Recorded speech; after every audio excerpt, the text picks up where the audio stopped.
everyone, this is Elena Wiss, a voice actor of Violet Sinclair, the protagonist of CodeViolet. I am so excited today for everyone to get a sneak peek at some of the game mechanics in CodeViolet and talk a little bit about how they work. And I'm also going to sprinkle in some exclusive behind-the-scenes tidbits on the creation of this iconic character. So let's dive in.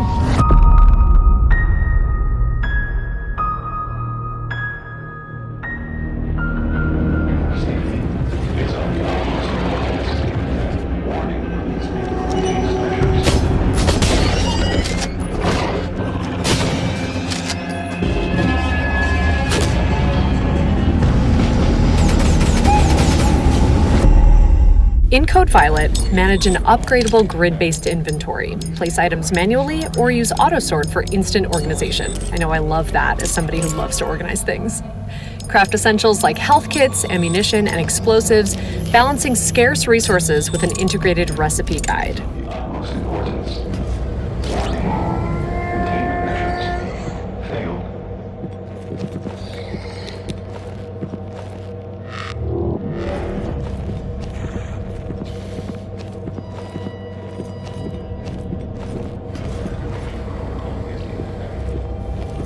Master stealth using Violet's smart suit and glass veil camouflage, blending seamlessly into surroundings. Manage the cooldown carefully. Stick to shadows. Light exposes you.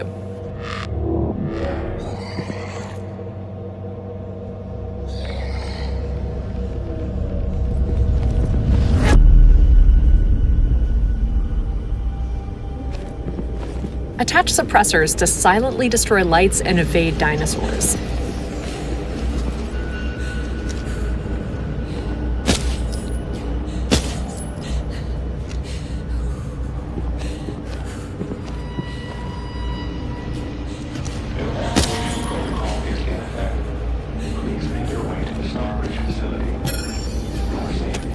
Solve narrative-driven or exploratory puzzles, memorize Simon Says sequences, locate nearby keys for locked containers, decipher four-letter codes from environmental clues, and use the backlight to reveal hidden messages and lethal laser grids. Combat punishing status effects. Dilophosaurus venom requires an antidote within 10 minutes. Accumulate wounds to trigger bleeding, which permanently reduces maximum health. Apply a tourniquet for temporary relief, a med kit for full restoration, and a blood bag to recover the lost maximum health limit. Monitor health closely. Drop too low and a raptor can knock you down, disarming your weapon, leaving you defenseless against the horde.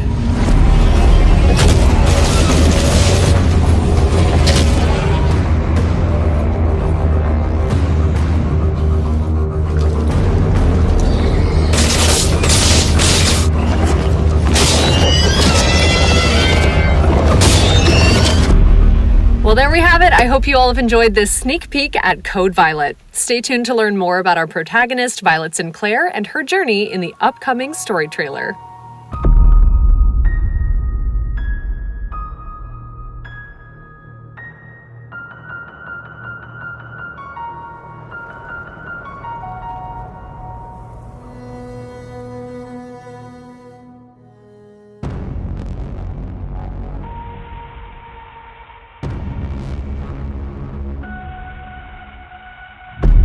So my inspiration for the character, I would say I was really inspired by Abby in The Last of Us Part 2, but before she's like a trained military expert, like a super strong badass character. So she's kind of more like Lara Croft at the beginning of the Tomb Raider remake. Somewhere in between those two characters, I was definitely inspired by Laura Bailey's performance. And then the story arc of Lara as she's like finding her strength, I think really applies to Violet as she's figuring out and unraveling this mystery.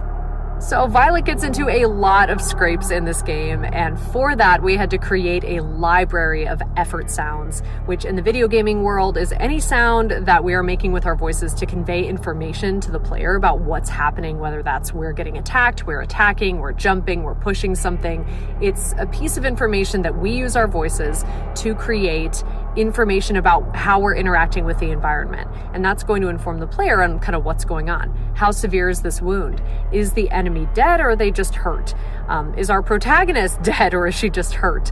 What's going on? You know, how tired is she from running? Is she like out of breath or is it just kind of a light jog? So I did a lot of vocal combat for this game, and that was definitely one of the bigger challenges here, especially, no spoilers, but as the story progresses, there are some really intense scenes, and we really had to dive in. So that was a really great challenge. So this project was completely self-directed, and the awesome creators over at Team Kill gave me absolute control over the narrative here and over Violet's journey. And so I really got to just kind of self-direct and walk myself through this journey. And whenever I have the chance to do that, I actually prefer to go through the journey with the character without knowing how it's going to end up. So this is somewhat of a mystery, and it really was a mystery to me as Violet, going through this script in real time and not knowing kind of what's going on until it's revealed to the audience. And that's how I prefer to work when I'm self-directing. And I think it really brings an element of realism to the work because it's genuine. She doesn't know, just like the audience doesn't know kind of what's going on. When I read the script for the first time, I was blown away. I thought the narrative, cinematic nature of the story was really impressive. And there's just some really cool storytelling devices that, without giving anything away, I think players are really going to enjoy. And finally, just to give people a little bit of a taste of what this game is, I think if you like the game Alien Isolation, or if you liked the TV series Succession, there's something in there for you. And then, of course, the inspiration, Dino Crisis, you are definitely going to love CodeViolet.